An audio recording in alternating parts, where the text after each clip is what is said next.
go and hug Coach. Just walk us through that moment.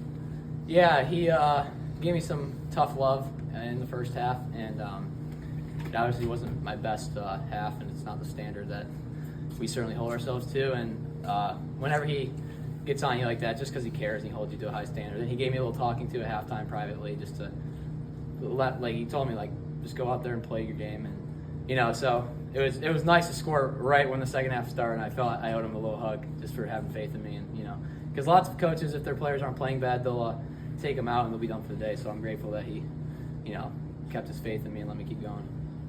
Last year, your October surge in winning the Big Ten wasn't enough because the Big Ten was so weak to host and get the seeding you normally would. This year, the Big Ten got a complete turnaround. So as you win, your RPI is rocketing up. How big is it that not only have you turned it around, but the entire Big Ten has? So as you win it, it shoots up your metrics and you can get where you want to more. Yeah, 100%. I think, if some results go our way, we could win both Big Ten, the regular season and the tournament, and then you put yourself in a great position for a top 10, top 5 seed.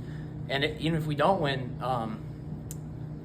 those as well, you still put yourself in a great position if you keep winning. And I think it's great for college soccer to have the Big Ten now being argued as one of the best conferences, because obviously last year wasn't the Big Ten's best year, and now it's completely turned around where, teams that don't even have as many points as some teams in the Big Ten are still phenomenal teams and can get an at-large bid in the tournament. So I think that's huge. It gives everyone that much more of a will to win, because it gives you more to play for, And it's tough in some conferences where they don't get a lot of bids. So the fact that Big Ten is doing so well, it's really good for us.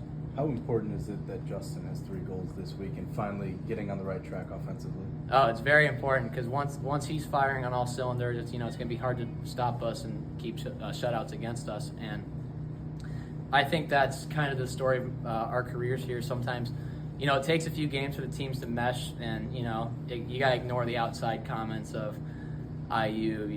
They're not the same anymore. And now everyone can hop on the bandwagon again, especially with him scoring. So that's good. So.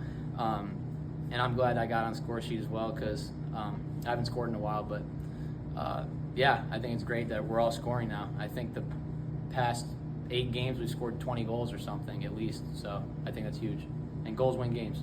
So take us through kind of what happened on your goal. Kind of what did you see that pass from Wagner going from there?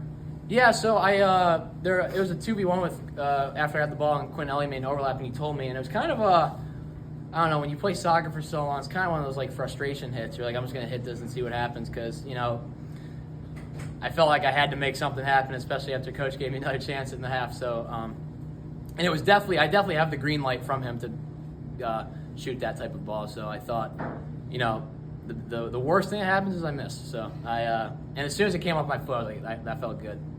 So yeah, that's what happened. I literally I used Q as kind of a decoy run and decided to shoot it. Anything else for Sammy?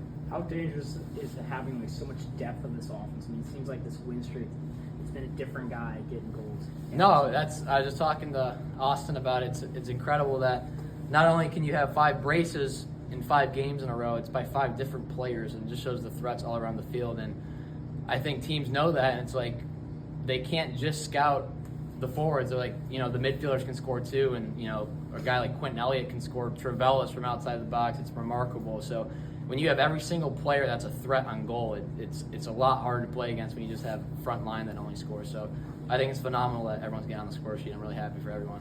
Do you embrace a leadership role for those young guys like Nessie and Hoyer? Yeah, 100%. I tell them the cliche things that I thought was cliche when I was a freshman, but it's true. I tell them, you got to enjoy it.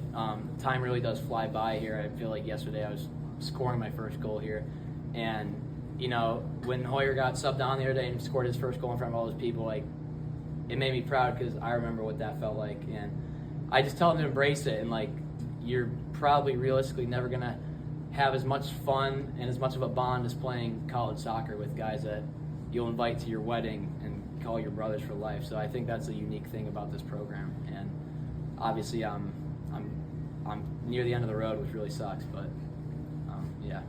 Were you aware it was going to be Coach Yeagley's 200th win? No, I don't think I was. Maybe someone said it before the game, but I certainly had no clue yesterday by any means.